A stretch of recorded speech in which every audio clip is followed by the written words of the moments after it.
Hey, how you doing? Hey. Well, this will make me nervous. Oh, well. Here, let me give you a microphone so you feel comfortable. That's all right. I can deal with it. I'm kidding you.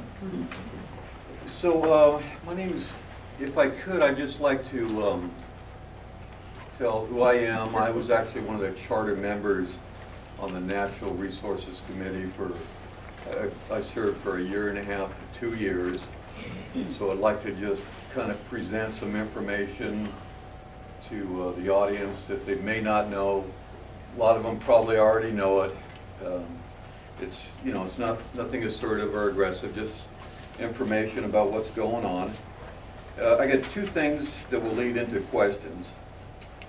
Okay, the first one that I hear everyone talking about, and myself too, is a 200-foot setback. So if we could realize that it isn't, forget about the 200 foot, it's really 450 foot is what the buffer zone is. If you take 200 foot on each side and then 50 foot for the riparian corridor, that's the amount of property that's going to be constrained wherever there's a corridor there. Now, I was at the meeting when the setbacks issue came up. Originally, some of the committee members wanted to switch from 50 foot to 100 foot, and then they collectively decided to jump it up to 200 foot and have negotiation room, and then negotiate down when the time comes to make the citizens feel like they got something. But still, they're giving up an extra 100 foot. But that's kind of where the whole 200 foot thing came up at. So I was just wondering, is tonight or is that time the near future coming when that setback is going to be announced and it's going to be reduced to 100 foot? I can attempt to answer this question, and the answer is, this is so much not my decision.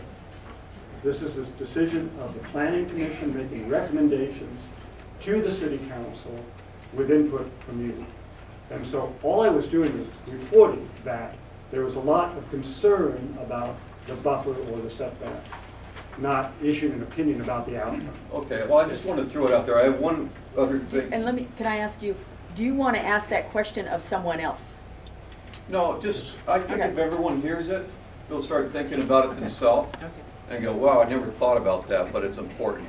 I got one last thing and I'll get out of here. Okay, so I have a question. Okay, at another meeting, once again, I took a lot of notes and even a lot of audio. There was a meeting with Bruce Adams and John Ferguson were extremely concerned about riparian flooding because they both had personal experiences. John had some logging done up above his property where it causes changes to his stream washing out, and I believe Bruce had some land over in Tigard or Tualatin, the same thing. So they wanted to limit development close to the riparian corridors to reduce the volume of the flow from the runoff. And so that was the whole reason to push the riparian, in addition to reducing the pollution from pesticides, fertilizers, motor oil, etc. from the streets.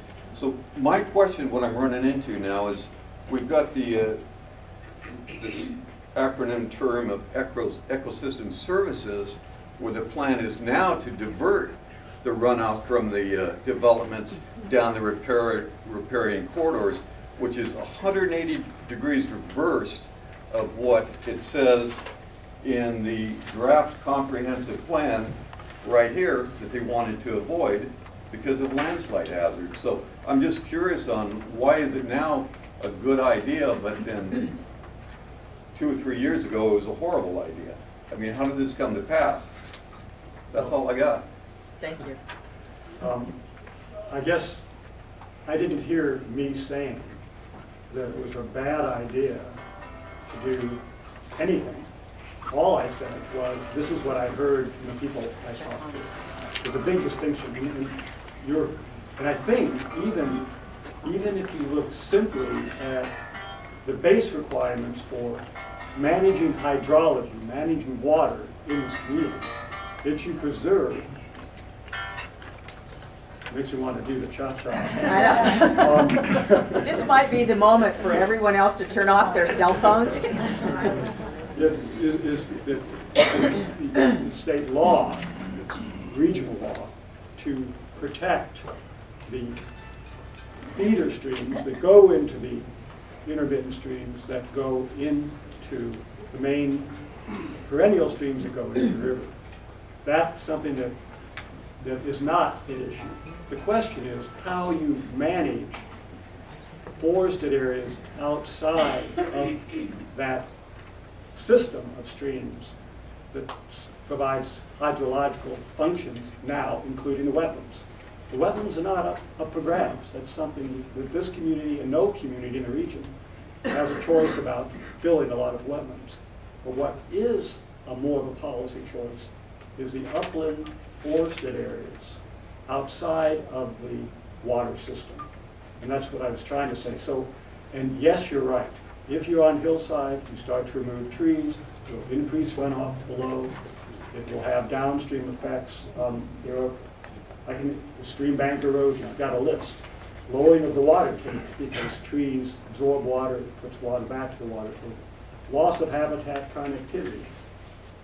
Possibly increased wetland areas because there's more water flowing down the stream, ponding below before it gets to the river. So you can actually make somebody downstream's wetland bigger if you cut the trees on the hill.